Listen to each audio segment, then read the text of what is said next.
안녕하십니까. 아까 소개받은 효범선이라고 합니다. 이렇게 백고자 법회에, 훌륭한 법회에 저를 초청해 주셔서 대단히 감사합니다. 저는 지금 현재 해인사 강원에 학관을 맡고 있습니다. 여러모로 수행이 적은데도 불구하고 법왕사 세상 큰 스님께서 늘 귀엽게 봐서 꼭 이렇게 초청해 주셔가지고 항상 감사합니다. 제가 늘 생각을 하지만 자기가 수행하기는 오히려 쉬울 수도 있어요. 왜냐하면 다른 주의를 의식하지 않고 그냥 자기만이 자기의 길을 가니까 오히려 쉬울 수가 있습니다.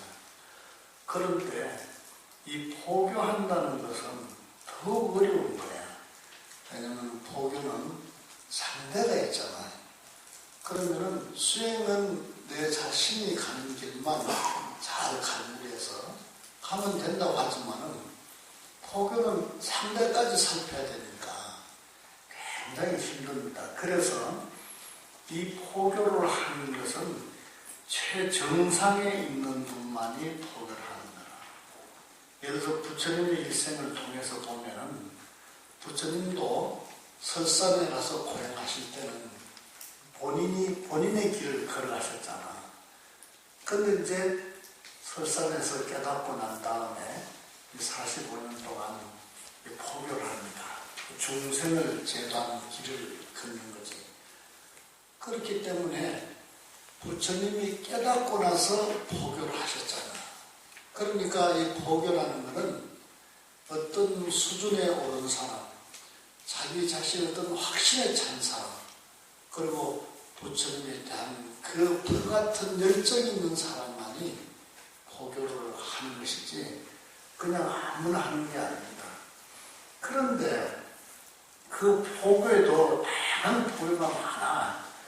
예를 들어서 배고픈 자들에게 이제 공양을 베푼다든가, 또 두려움에 떠는 사람에게 마음을 또 편안하게 해준다든가, 또 아픈 자에게는 이 약을 줘서 회복을 시킨다든가, 그런 일들이 무수하게 많지만, 그래도 이 백고자 법회를 실시해서 가장 수승한 스님들을 모시고 또 가장 우리의 근본적인 고통을 제거해주고 그 번뇌를 치료해주는 이런 법문, 이런 자리를 마련하는 것은 최상승 근기가 아니고는 정말 안 됩니다.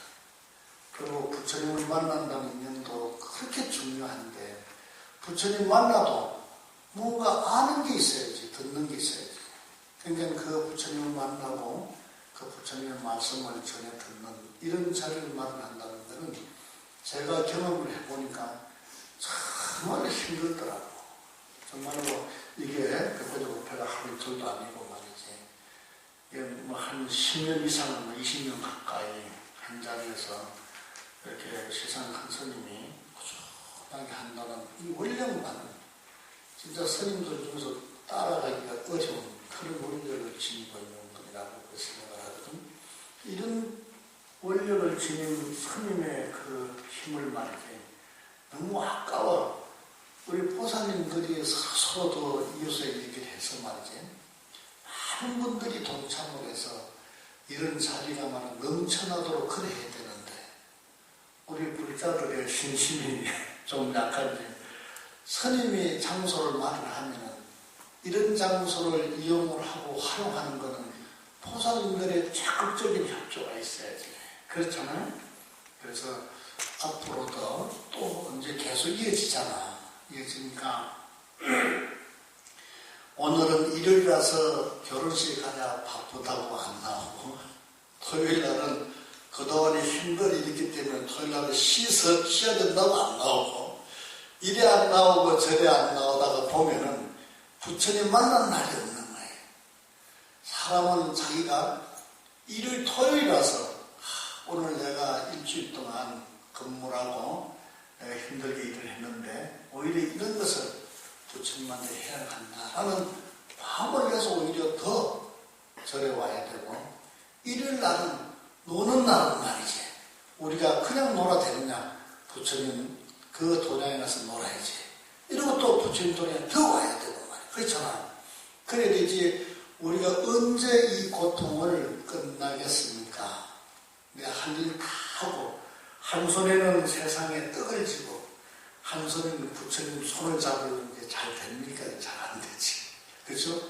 이렇게 모든 걸 버리고 출가한 스님들도 오직 부처님 공부만 하려고 노력을 해도 잘 안 되는데, 세속에 어른 모시지, 남편 모시지, 아이들 뒤설거리 다 하지, 그 다음에 계모임 있지, 또 저 관광 가야지 말이지, 놀러 가야지, 이런 거 다 하고 어느 세월에 내 업장을 닦겠습니까? 결단은 해야 됩니다. 가장 중요한 것은 부처님 법문 듣는 겁니다. 끊임없이 듣는 거예요. 납수물이 또 떨어지고 또 떨어져야 그 파일을 뚫을 수 있듯이 거울도 닦고 닦아야 자꾸 깨끗해지는 거예요. 그렇기 때문에 한 번 들었다고 되는 게 아니에요. 이런 말이 있잖아요. 한 강주리에 포도가 있어요. 포도가 있는데 그 포도 알 중에는 시든 포도도 있고 잘 익은 포도가 있어요. 그렇다면 이 두 종류가 있잖아. 시든 게 있고 신생에 잘 익은 게 있고. 그러면 그 두 종류의 포도를 어떻게 먹느냐에 따라서 사람이 크게 두 종류로 구분되는 거예요. 바구니에 있는 그 포도를 싱싱한 것부터 먹는 분이 있어. 그죠? 좋은 것부터 먹는 분이 있어. 또 어떤 분은 보면은 이렇게 시든 것부터 또 먹는 분이 있어. 성격마다 다 달라. 그런데 거기서 무엇을 알 수 있느냐? 예를 들어서 그 중에서 가장 싱싱한 걸 딱 먹었다고 하면은 그 두 번째는 처음 싱싱한 것보다 덜 싱싱한 거겠죠. 그렇죠? 그러면 덜 싱싱한 걸 먹고 나면 그 다음에 또 뭐야? 그거보다 또 덜 싱싱한 걸, 덜 싱싱한 걸 자꾸 이렇게 낮춰가게 되는 거예요. 근데 예를 들어서 반대로 그 중에서 제일 시든 것부터 먹었다고 합시다. 그러면 거기서 가장 시든 것을 먹었기 때문에 그 다음에 먹으려면 그 시든 것보다 조금 더 좋은 걸 먹게 되잖아. 그러면 그거보다 또 좋은 걸 먹게 되면 그 다음 뭐야? 또 그거보다 더 좋은 걸 먹게 되잖아. 그래서 사람에게는 포도 하나를 먹지만은 그 아무것도 아닌 것 같아도 싱싱한 것부터 먹기 시작한 사람은 그 광주를 보는 순간마다 아이 뭐 이래 또 뭐 이래 이러면서 자기 마음이 항상 낙심으로 바뀌면서 불평불만으로 바뀌면서 포도를 먹게 되면서 자기도 모르는 사이에 항상 오늘보다 내일이 나쁘다, 오늘보다 내일이 나쁘다, 이런 것이 암시가 됩니다. 그런데 처음부터 조금 아주 싫은 것을 먹은 사람은 다음에 포도를 보면은 어제 먹은 것보다 더 싱싱하거든. 그러면 또 그 포도를 먹고 또 그 다음은 더 싱싱한 거야. 더 싱싱한 거, 더 싱싱한 거, 더 싱싱한 거. 그러면 하지만 최고 싱싱한 거를 먹게 되니까 이분은 포도 하나를 집어 먹어도 오늘 먹은 것보다도 내일 먹는 게 더 싱싱하고 내일 먹는 것보다도 또 모레 먹는 것이 더 싱싱하단 말이야. 이러니까 이분은 뭐야? 항상 날이 새로운 거예요. 항상 날이 희망적인 거예요. 항상 그 사람에게는 날이 뭐야? 긍정적인 사람이 되는 거예요. 그렇기 때문에 우리가 희망적인 삶을 살아가는 자기도 모르는 사이에 그 습관과 낙심으로 자기가 살아가는 습관을 만든 사람하고 크게 삶이 다릅니다. 우리 불교는 뭐냐? 우리 불교는 처음부터 최고를 바라보는 거, 최고를 정하는 게 아니고 거기 가서 최고 낮은 것부터 하는 거야. 그러니까 산에 들어가서 수행한다면은 이렇게 법자부터 안 쓰니까 그럼 저 밑에부터 빨래하는 거, 장작 펴는 거, 밥하는 것부터 가르칩니다. 그거부터 가르치잖아.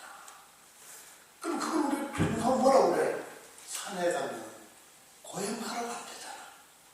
그러니까 자기 자신 먼저 다 낮춰갖고 저 밑바닥부터 시작을 하기 때문에 불교에 들어와서 공부하는 것은 다시 보는 말이지.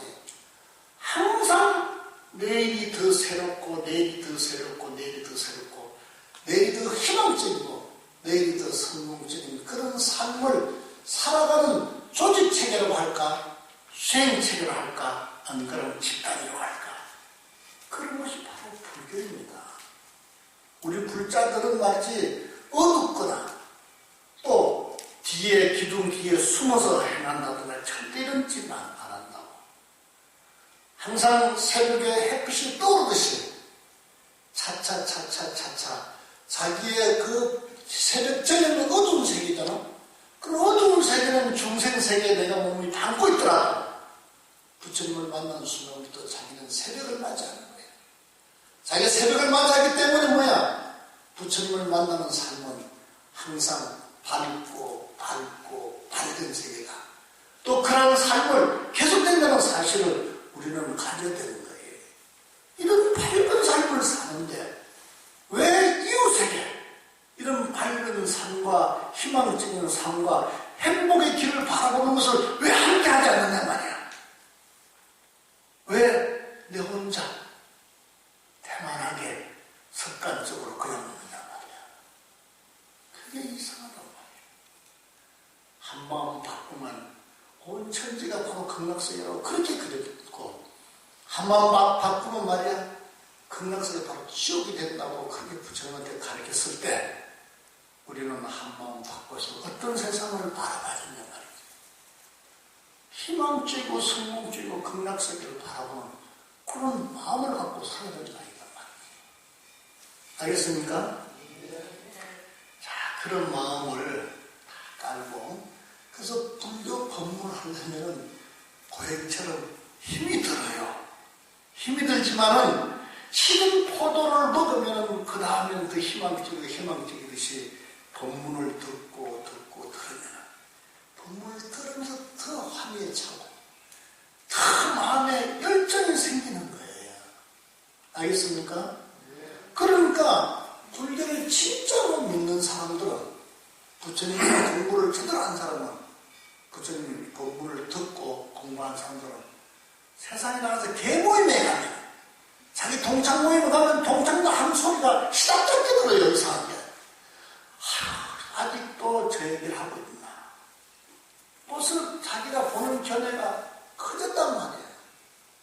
그런 기쁨을 말해 자기 친구들한테도 나눠야지. 다음에는 오늘도 많이 오셨지만 다음에는 이 법당에 넘쳐나게 한 명당 100명씩 같이 오는 거예요. 알겠습니까? 그렇게 합니다. 자, 그러면 오늘 제가 맡은 화엄경의 15페이지 5번째 화장세계품이다. 이거를 우리가 읽어보도록 합니다. 알겠습니까? 자, 이 화장세계품은 미리 제가 먼저 한번 쭉 읽어볼 테니까 알겠습니까? 같이 읽으면 시간이 짧기 때문에 자, 15페이지 화장세계품. 그때 보현보살이 다시 대중에게 말씀하였다. 이 화장장세계에는 비로자나 부처님께서 지난 옛적 세계의 미진수 동안 보살행을 닦으실 때 낮낮 금마다 세계의 미진수 부처님을 친근하였고 낮낮 부처님 계신 데서 세계의 미진수 큰 성을 닦아서 깨끗하게 장하신 것이다. 이 화장세계에는 수미산의 티커수 풍륜이 밭이었으니 맨에 있는 풍륜은 향수를 바치고 있다. 이 향수에 큰 연꽃이 있으며 그 복판에 화장장음세계가 있다. 그 화장장음세계의 대천리산이 연꽃 위에 머물러 있으며 천리산 안에 있는 큰 땅은 한량없는 부처님 세계 티끌수 향수회가 있으며 난납 향수회마다 각각 4천의 티끌수 향물강이 있다. 이 세계 미진수 향수회 가운데 말할 수 없는 세계 티끌수의 세계종이 있고 남나 세계종에는 미진수 세계가 있다. 저 세계종들이 이 세계 가운데 형상, 체성, 장음 등이 각각 다 다르다. 이 화장, 장음 세계의 일체 경계는 낱낱이 세계 티끌수의 청정한 공덕으로 장음한 까닭이다. 이 말할 수 없는 세계의 티끌수 향수가 화장, 장음 세계 가운데 있는데 제석 천궁의 보배 그물처럼 분파하여 머물러 있다. 그 향수에 다 먹는 부처님 세계가 그 가운데 널리 퍼져 있는 것이다. 이렇게 이제 나와 있습니다. 알겠습니까? 자, 제가 이렇게 읽으니까 도대체 이게 무슨 소리인지 말이지 잘 몰라. 사실은 화엄경 중에서 이 5번째 화장세계품이 굉장히 많아요. 나는 이 굉장히 많은 이 품을 말했지. 이 우리 스님이 이거를 축소를 이 정도로 해놓은 실력이 아주 대단하다고 생각하거든. 우리는 도저히 이렇게 짧게 글을 못 쓰는데 이 짧은 글 속에는 어마어마한 세계가 들어가 있는 거예요, 사실. 그 제가 여러분 그 나눠준 유인물 있죠? 유인물을 제가 간단하게 설명을 하면서 그래 이렇게 해야지. 그냥 해가지고는 도대체 이거를 듣고 알 수가 없는 거야. 알겠습니까? 자, 봐요. 우선 화장 세계품을 이해하기 전에 우리가 일반적으로 알 수 있는 이야기를 제가 연구하다가 이렇게 이제 유인물을 찍어 온 거야. 알겠습니까? 자, 봐요. 요 접은 거 있죠? 접은 거를 보면은 제일 처음에 지구, 태양, 수성, 금성, 화성 이런 게 있죠.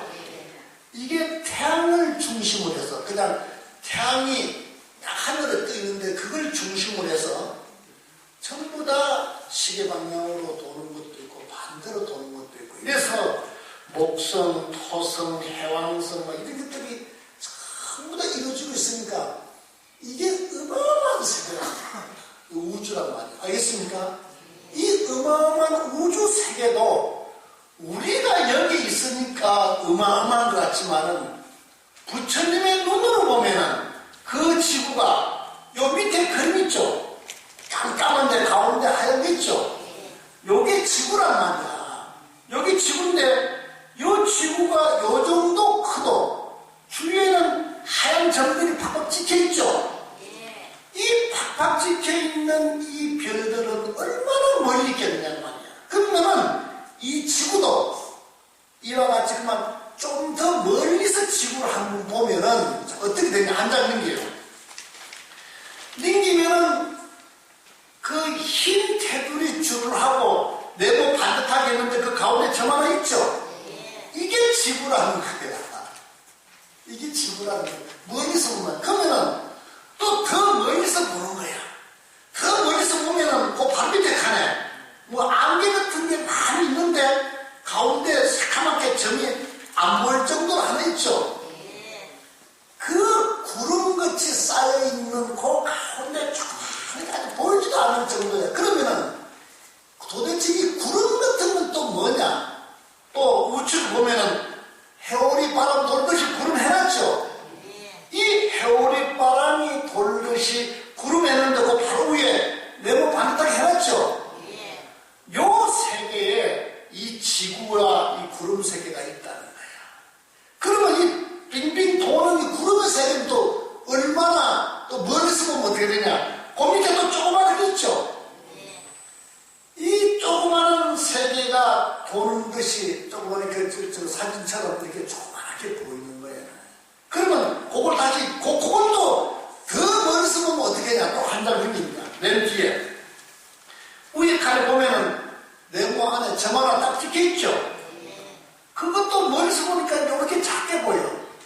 근데 이걸 또 더 멀리 보니까 점 여러 개 중에서 그것도 하나야. 그러면은 법성계에 보면 말이지, 일미진중 함시방이라는 게 있어. 일미진중. 그게 뭐 알기 쉽게 얘기해서 지금 이제 겨울이 다 가고 봄날이 다 왔다듯해.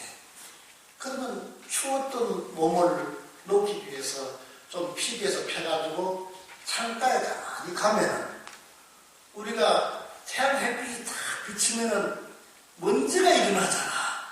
먼지가 일어나죠. 그럼 그 먼지가 얼마나 많이 일어나는데 그 먼지 하나도 사실은 우리가 작게 봐서 그렇지만 좀 더 깊이 들어가면 그 먼지도 하나의 세계를 이루고 있다는 거야. 우리가 빨리 봐서 그렇지.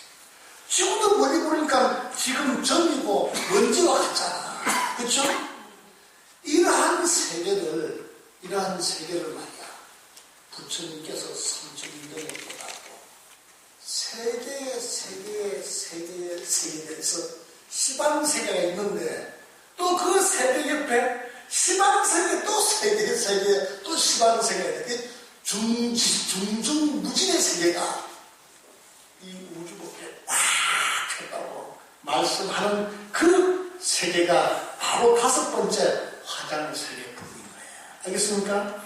그런데 말이야, 이거를 증명하기 위해서 제가 큰 거 나눠드렸죠. 큰 걸 한번 보세요.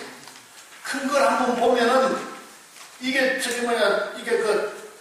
호치에서 찍어 놓은 거 있죠? 이 사람이 반대로 찍어서 그러는데 호치에서 찍어 놓으면은 요 밑에 보면 여기 막 소용돌이 춤 있죠? 이게 하나의 은하계는 하나의 우리가 감지할 수 있는 우주지만은 아직까지 이 은하계 하나를 다 감지하지 못하는 세계의 그림을 이렇게 그려놓은 거예요. 그러면 이 허공이 이런 우주들이 지금 우리가 살고 있는 이 우주도 다 구분을 못하는데, 연구를 못했는데 이 우주 은하계를 뭉쳐놓으니까 또 끝이 없는 거야. 중중우주. 그러니까 이런 은하계들이 그 밑에 칸에 큰 거리 보면 군데 이렇게 불빛이 보이잖아요. 이런 것도 또 멀리서 보면은 먼지와 같다는 거예요. 부처님 말씀은 얼마나 이게 우리가 다 맞는 얘기냐고. 그러니까 부처님 말씀을 들을 때 이런 것을 이해할 만한 마음이 있는 자들만이 이걸 이해하지, 부처님처럼 그런 마음이 없는 사람은, 가령 들어서 유치원생에게 대학교 책 놓고 얘기하면 귀찮아거든. 그리고 이해도 못하는 거예요. 그러나 대학교는 세계가 있긴 있는 거예요, 이게. 그렇죠? 그렇듯이 우리는 그래도 중생인데 왜 이거를 그래도 이렇게 얘기를 하면 이해를 하느냐? 부처님이 우리 뭐라고 했어요? 우리 마음속에 불성이 있다고 했잖아. 근데 그 씨앗이 있다고 한 그 인연에 의해서 부처님 말씀에는 이 세계를 들으면 깨닫지는 못해도 들으면 감지는 하는 거야. 맞다. 이 맞다라고 하는 것을 증명하기 위해서 한 장 넘기면 말이야. 넘기면 마침 내가 화장 세계품을 말이야. 화장 세계품을 맡아갖고 내가 이것을 어떻게 설명해 줄까 하고 고민하고 있었는데, 아니 조선일보에 2월 28일 어제 그저께 지구 닮은 행성 4개를 발견했다고 이게 나오는 거야. 그래서 맞다. 지금 우리가 사는 지구가 우리만 사는 줄 알지만은 지금 여기 있잖아, 봐요. 케플러라는 우주 망원경을 지금부터 한 40년 전에, 40년 전에 미국에서 우주로 띄웠어요. 날려버렸어요.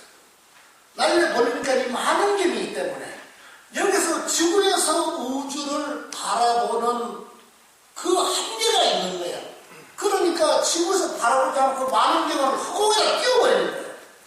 띄우면서 이 망원경을 아까 그 구름처럼 생긴 그 은하계 바깥에서 행간이라거든. 그까지 날려버리면서 그 보여지는 것들을 전부 사진을 찍어서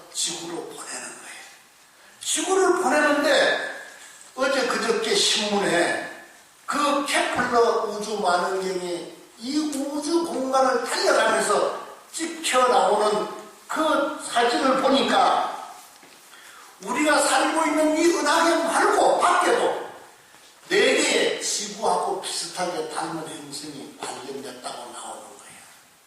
이제 우리는 부처님이 화장장 세계를 3000년 전에 말씀해 놓은 것을 이제 인간의 두뇌로 과학이 발달해서 부처님이 말씀하신 화장장 세계를 이제 과학으로 증명해 주고 있는 거예요.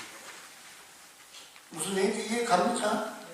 안 가도 할 수 없어요. 왜냐면 제 능력이 이거밖에 안 되니까 이렇게 해도 안 되고. 근데 이런 것을 제가 간단하게 읽으면은 이제 내가 줄을 쳐놨거든. 나는 별들을 관측했고 이제는 지구의 그림자를 관측한다. 나의 정신은 하늘에 있으나 나의 몸은 땅에 묶여 쉬는구나. 독일의 천문학자 요하네스 케플러의 묘비 문구는 우주를 향한 한 사람의 꿈이 죽음으로 중단된 아쉬움을 고스란히 보인다. 이 케플러가 만약에 부처님 공부를 했으면 앉아서 우주를 봤을 텐데 말이야. 이 사람은 과학으로 우주를 보려니까 과학의 한계성 때문에 그 한계성만 이 세상에 과학을 만들고 죽었는데 그 케플러의 뒤를 이은 과학자들이 그 우주 만원경을 만들어서 우주에 띄우니까 그 많이 가면서 비춰지는 우주 세계에 지구 닮은 행성 4개가 발견됐다고 합니다. 이것이 아직까지 이런 온 우주를 발견하지 못하면서 조금씩 기와 발견한 게 이거밖에 안 되지만 벌써 3000년 전에 부처님은 화장 세계품을 통해서 이 우주 공간을 말이야. 무한하다. 우주 공간 안에 별들도 떠 있고 우주 공간 안에 태양도 떠 있고 이 공간 안에 지구도 떠 있고 다 떠 있는 세계입니다. 사실 우리가 발을 땅에 닿으니까 이 우주가 어디 붙어 있는 것 같지만 지구가 붙어 있는 것 같지만 이 지구도 공중에 떠 있는 거예요. 공중 안에 있는 거야. 알겠습니까? 그래서 우리는 항상 그러잖아. 운이 좋아야 살아. 운이 좋아야 재수가 있어. 이러잖아요. 근데 이 운자를 말해. 운자를 제대로 받는 사람은 어떤 운을 받느냐. 운자를 제대로 이해하는 사람은 그 운자를 거꾸로 놓으면 뒤집어 놓으면 그 뭐야? 공자야. 공자. 공자 말고 공이란 말 공. 무슨 얘기 알겠죠? 운이라는 글씨를 딱 써서 이렇게 돌려놓으세요. 그러면 공이라는 글자가 나옵니다. 이 공성, 이 불교에서 가르치는 공문, 공을 잘 이해하고 공을 깨닫는 자가 우리 중생이 바라보는 최고의 운을, 진정한 운을 가질 수 있는 사람이 되는 거예요. 그래서 여기 보면 오늘 이제 제가 말씀드렸듯이 책으로 들어갑니다. 책으로 15페이지. 그때 고현보살이 다시 대중에게 말하기를 말이야. 이 화장 장음 세계는 비로자나 부처님께서 신한 옛적 세계 미준수급 동안 보살을 해명 닦으실 때 낮낮 금마다 세계 미준수 부처님을 칭찬하고 낮낮 세계 아까 그림 봤죠? 그 전부 우주들을 멀리서 보니까 전이야. 전 지구도 전이요 은하계도 전이요 다 전으로 보이잖아. 그쵸? 이것도 부처님이 이 지구 우리가 밟고 있는 이 지구도 멀리서 보면은 먼지가 왔다고 벌써 부처님 말씀하시는 거예요.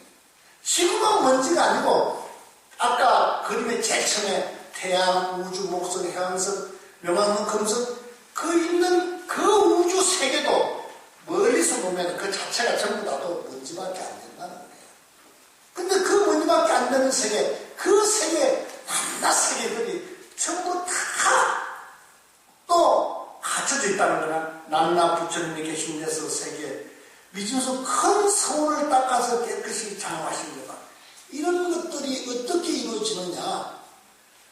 어떤 세계는 이루어졌지만 또 세계가 어떤 거는 없어지기도 하고 어떤 세계는 또 새로 생기기도 하고 그렇잖아요. 어떤 세계는 생겨서 지금 그대로 유지하면서 없어지는 기간에 해당되는 것도 있고 지금 그 없어지는 기간에 해당된 원하는 별들은 지금 없어지긴 않은 거예요. 흑공 가운데. 근데 없어져봐야 그 역시 공으로 공세계 속에 그대로 있는 거예요.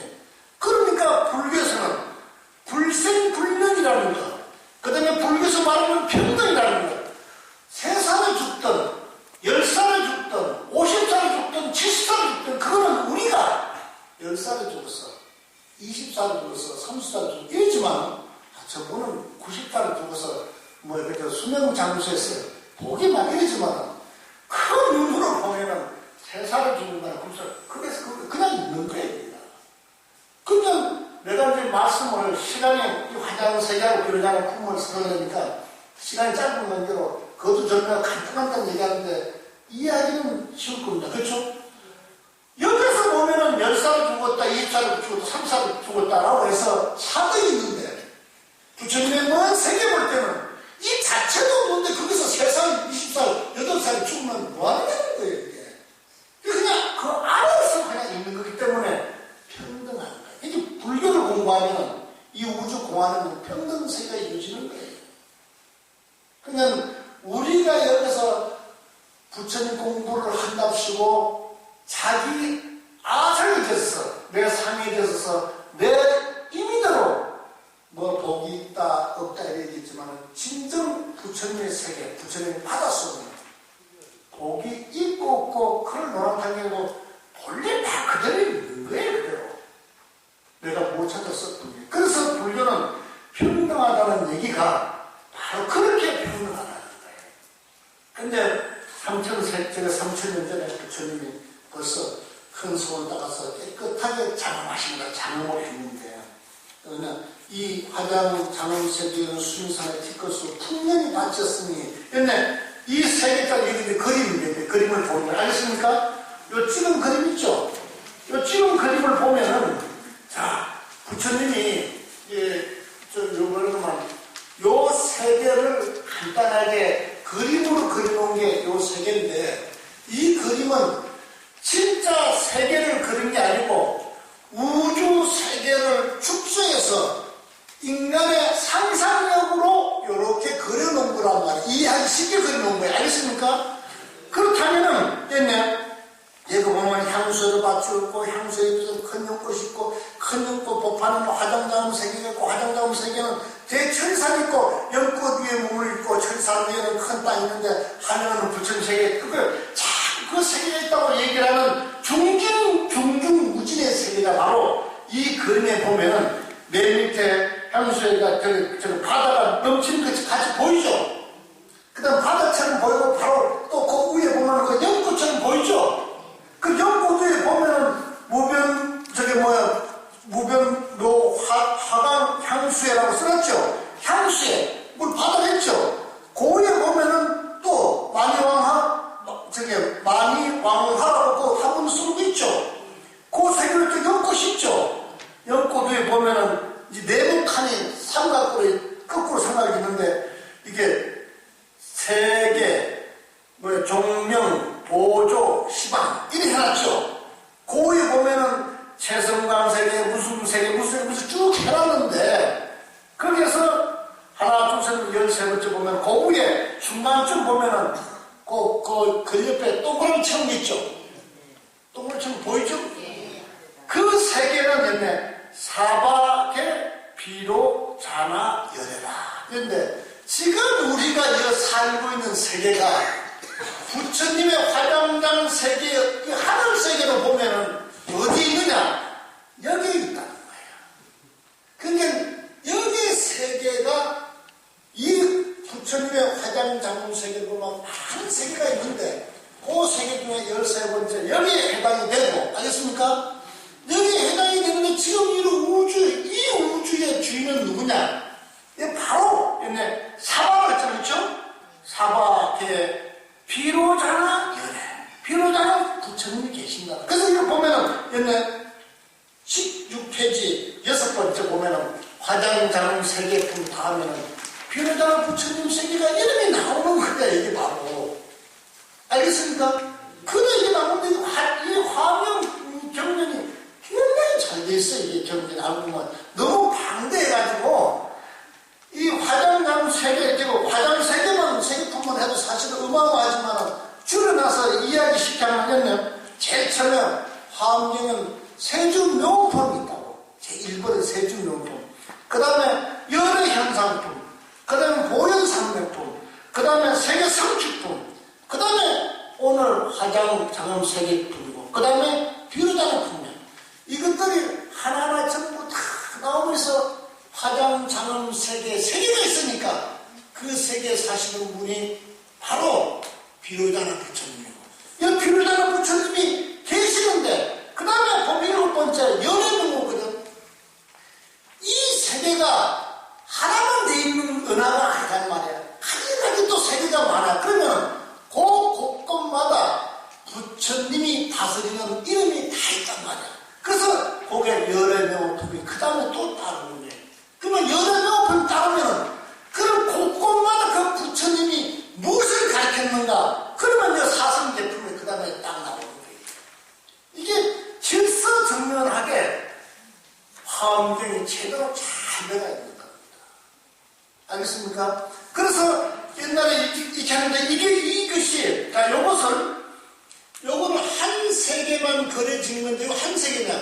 다시 요 뒷면을 보면은, 요 뒷면을 보면은, 복주머니 같은 게 여기 있죠. 복주머니 같은 게. 그치? 이건 뭐냐면, 요 가운데 복주머니 있죠. 그냥 무변, 묘화, 광향수래. 그죠? 무변, 묘화, 향수가 써놨죠? 요게 아까, 이 앞에 원래 그려져 있는 그림입니다. 알겠습니까? 근데 이 그림이, 요 세계에 보면은, 사실 그것도 요 가운데 하나에 해당되는 거예요. 그러면 요와 같이, 복주머니와 같이 되어 있는 세계가 옆에 또 꽉 차 있죠? 꽉 차 있는데, 이게 다가 아니고, 또 옆에 밑에 보면은 남쪽이라 쓰죠. 남해를 쓰죠. 남해를 쓰는데 그거 바로 보면 위에 보면 광조 시방이라고 써놨어. 그러면 됐네. 광조 시방이라는 것은 또 이걸 중심으로 해서 또 10개의 세계가 또 퍼져 있다는 거야. 무슨 얘기가 있죠? 그러니까 이걸 웬만한 사람은 이해를 못하는 거야. 얘기 듣고만 듣기만 하다가 나가다 빠지는 거야. 이게 무슨 이런 거 세계가 있단 말이야.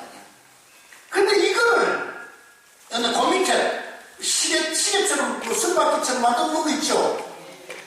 그 세계가 이렇게 많다고 또 그려놓은 거예요. 이제 이거를 또 만들면 아까 얘기했던 우주가, 지구가 크게 보이지만 멀리 보면 점처럼 보이고, 멀리 보면은 그 지구에 있는 게 구름처럼 빙빙 도는 은하계가 있는데 그 은하계 또 멀리 보면 또 점처럼 보이듯이 여기는 제일 처음에 앞에 이렇게 크게 보이지만은 뒤에 놓고 보면은 이 세계 중에 작게 보여. 작게 보이면 이걸 또 놓게 보면은 요 밑에처럼 그 점 하나로 보이는 거예요. 이게 벌써 부처님이 3000년 전에 이 세계는 우주 이렇게 있다고 말씀하신 세계 바로 화장장엄 세계. 이것이 끝이 있느냐 또. 그러면 부처님이 끝이 있다고 말씀하시면 아마 끝이 있었을 거예요. 그러면 끝이 있다면 어떤 얘기가 나오냐? 시작이 있다는 얘기인데 끝이 없기 때문에 끝으로 해놓은 것도 없고 끝으로 해놓은 게 없기 때문에 시작이 없기 때문에 없다는 거야. 그 시작이 없기 때문에 불교에서는 뭐라고 그러냐? 무시무종이라고 하는 거야. 그럼 우리가 가만히 생각하면 허공이 끝이 어디 있느냐? 진짜 부처님 말씀 맞잖아. 그쵸? 다른 곳에는 이 세계를 만들고 이 세계에 끝이 있다고 하는 얘기와 불교의 무시무종이라고 할 때 우리 불자는 철저히 부처님 가르침에 위반되는 것은 절대 아니라고 말씀을 해야 되는 거예요. 허공이 끝이 없잖아요. 이렇게. 이거를 하나하나 설명해 드리려면 한도 없고 끝이 없기 때문에 이 화장 세계품은 바로 이러한 것을 가르쳐 드리려고 그렇게 했다는 것을 제가 말씀을 드립니다. 알겠습니까? 자, 그러면 요거는 이제 화장 세제품은 이렇게 해서 이걸 접어주시고, 이러면 이것만 해서 다 할 수가 없으니까. 그러면 다시 한 장 넘겨서 비로자나품을 보는 거예요. 알겠습니까? 자, 비로자나품. 자, 내가 비로자나품을 들어가기 전에, 그럼 제가 다시 또 이제 재밌는 얘기를 한 가지 해드릴게요. 이게 시간이 한정되어 있어가지고, 사실 이 품은 굉장히 시간이 많이 걸리는 품입니다. 그런 데다가 사실 제일 어려운 거예요. 그냥 부처님이 뭐 사성제를 가르쳤다, 보살행을 가르쳤다, 이러면 얘기가 쉬워. 근데 우주를 얘기를 하려고 그러니까, 이게 설명이 쉬운 게 아니라, 이거. 그죠? 그럼 누가, 어떤 사람이 그래, 선생님, 골치 아픕니다. 그냥. 당장 내가 점심을 먹느냐, 안 먹느냐 바빠 죽겠는데, 우주는 어떻고 저떻고 나하고 무슨 관계가 있습니까? 이러거든. 이런단 말이야. 그 말 들어보면 맞단 말이야. 당장 지금, 가만히 있어봐. 형님들 부패는 빨리 꺼내주세요. 배고파 죽겠는데 자꾸 저러고 있어서 당장 점심 먹는 게 급해 죽겠는데. 이런데 저 우리 태양하고 아무 상관이 내가 지금 예를 들어서 왜 관계가 중요한가 말씀드릴게요. 아주 아름답고 아주 큰 호수가 하나 있었어. 호수가 있는데 그 호수 건너편에 말이야, 자기가 사랑하는 여인이 그게 있는 거야. 그래서 이 한 사람이, 그 사랑하는 사람이 살고 있는 그곳을 가려고 말이야.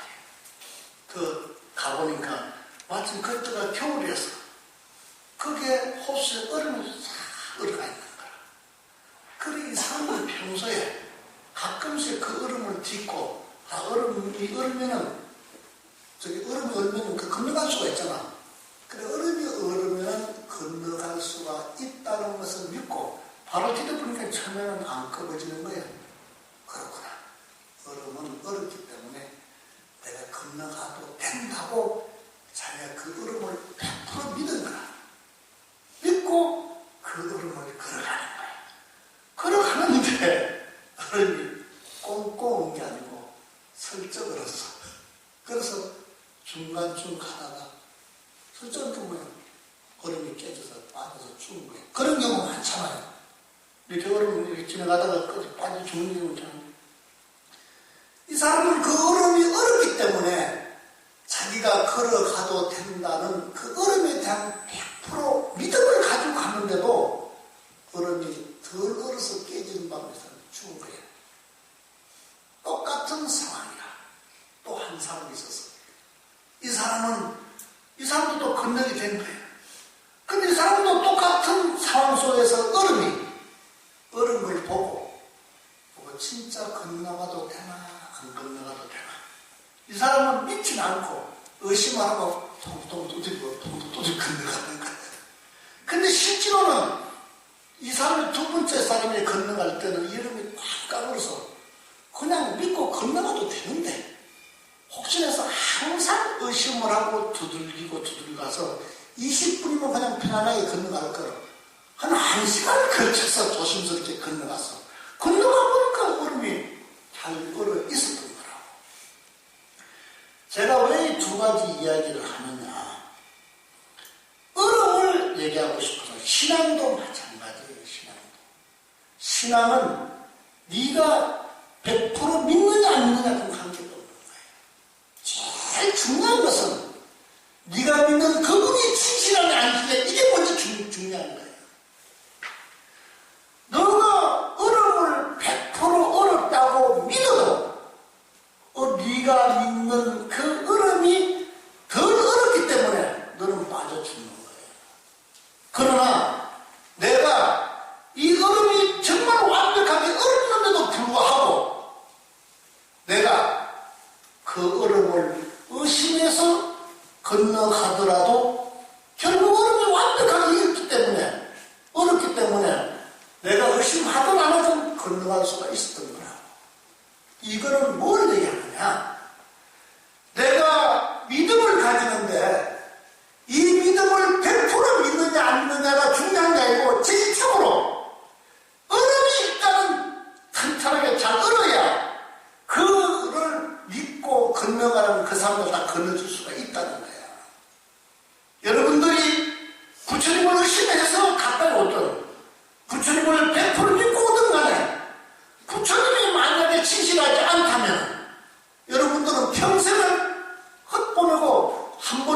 인생을 헛보내는 거예요.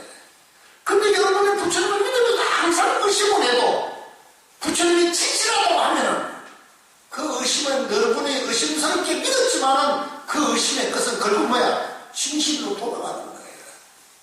요즘 뭐 신문 보니까 뭐 성직자가 돈을 횡령해갖고 뭐 저기 해가지고 형을 받았대. 그 사람은 성직자를 가장을 해서 그동안 얼마나 많은 사람들에게 말이지 믿으세요, 진실합니다, 착합니다, 나는 참으로 선지자 이렇게 얘기 떠들었지만 결국 뒤로 다 나쁜 짓 다 한 거야. 그러면 그동안에 그 사람은 100% 믿어도 또 100% 의심을 했다고 하더라도 그를 따른 사람은 결국은 험한 꼴을 보게 되는 거예요. 내가 비로자나 품을 얘기하기 전에 이 얘기는 왜 하느냐 말이야. 여러분들이 우주를 화장량 세계를 이해하든 못하든 의심을 하든 믿음이 100% 가든 간에 이 과학적으로 제가 인쇄서 나눠드렸잖아요.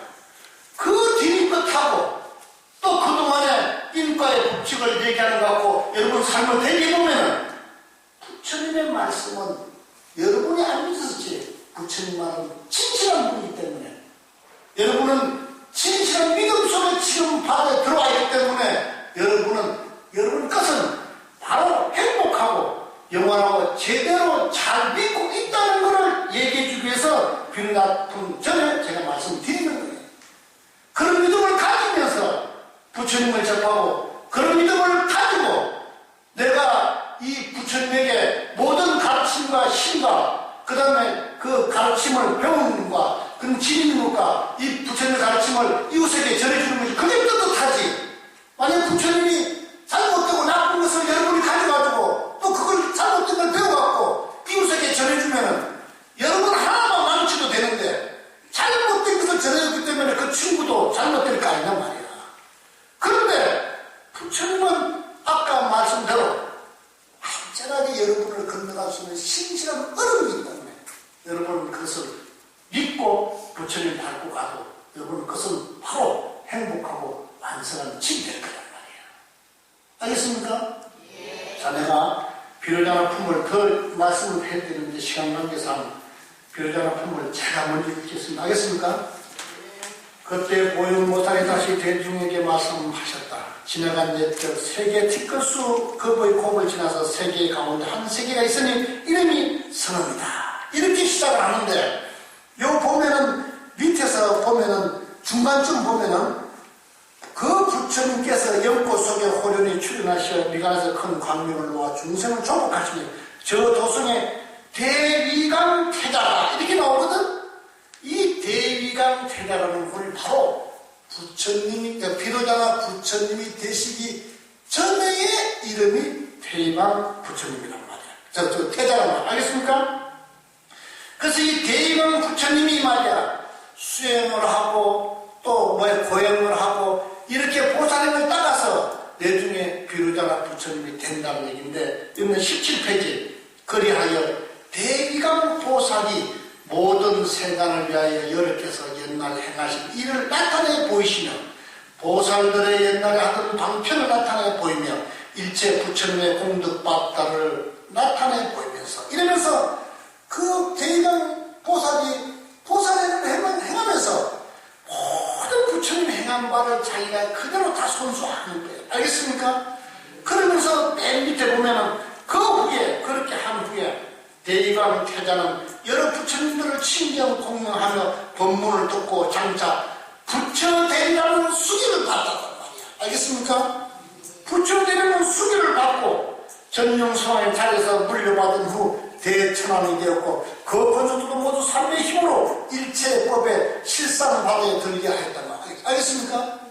그래서 실상바다에 들어서 바로 이 대위강 보살이 비로자나 부처님의 전신이라는 얘기를 여기서 쫙 깔면서 대위강 보살이 바로 비로자나 부처님이라고 얘기를 한다. 그 왜냐?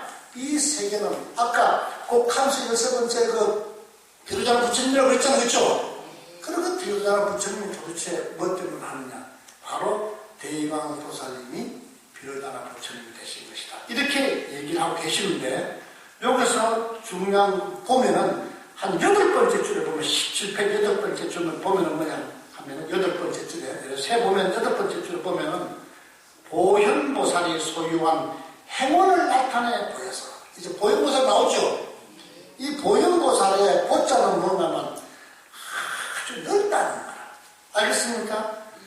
이 넓고 끝이 없다는 것을 보라고 하고 지혜에 따라서 말이지 여러 중생을 이익되게 한다고 해서 알겠어요? 현이라고 하는 거예요. 그래 보현보살인데 이 환경에 나타나는 이름 중에서 가장 많이 나타나는 이름 중에 한 분이 보현보살이에요. 알겠습니까? 보현보살님은 지금 여기서 제가 더 말씀드리고 싶은데 지금 여기서 줄이도록 하고 이 보현보살은 우리가 보현행자라는 말을 들었죠? 이건 왜 내가 한 번 더 말씀드리고 싶은가 하면 이 환경을 듣는 이 여러 우리 보살님들은 또 전반의 보살님들은 전부 다 보현행자가 되어야 되는 거예요. 알겠습니까? 보현보살은 10가지 서원을 세워서 그렇게 일체 중생을 위해서 행하시는 분이거든. 그렇죠? 그러니까 이 화엄경의 끝은 보현보살의 이름으로 끝을 내는 것이 뭐냐? 보현행원품이라는 행, 그죠? 원을 행한다.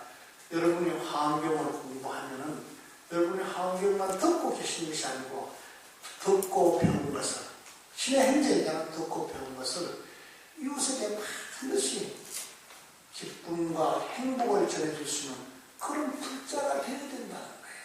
알겠습니까? 불교는 하는 불교가 아니고 행동하는 불교고 이웃과 함께하는 불교입니다. 여러분이 이 아까 화장장 세계를 얘기했듯이 그 화장장 세계는 화장장 세계라고 하더라도 이게 바로 법왕의 세계는 법왕사의 세계는 여러분이 만들어가는 세계인 거예요. 알겠습니까? 여러분들이 남이 만들어놓은 이 법왕사에 와가지고 내가 기도하고 뭐 여기서 어떻게 해서 좀 수건 좀 받아서 우리 집 구석을 좀 잘해야 돼 이런 생각하지 말고 여러분들이 법왕사에서 또 더 발전해서 그 발전하는 그런 것을 여러분이 내가 만들어서 이 세상에 하나의 화장장 장세계를 법왕사에 하나 만들어 놓겠다는 원력으로 힘을 다해서 올바른 선을 이끌어갈 때 그 같이 손을 마주쳐가지고 이 세계로 화장장 세계를 하나 만들어 놓으면 또 괜찮잖아. 그죠? 그렇게 해서 부지런히 동참해서 우리 대구 지역뿐만 아니라 이 법왕사를 통해서 많은 분들이 영혼을 쉬고 행복을 담아갈 수 있도록 여러분이 노력을 좀 해주십시오. 알겠습니까? 네. 자, 오늘도 배난 여기서 마치도록 하겠습니다. 자, 수고하셨습니다.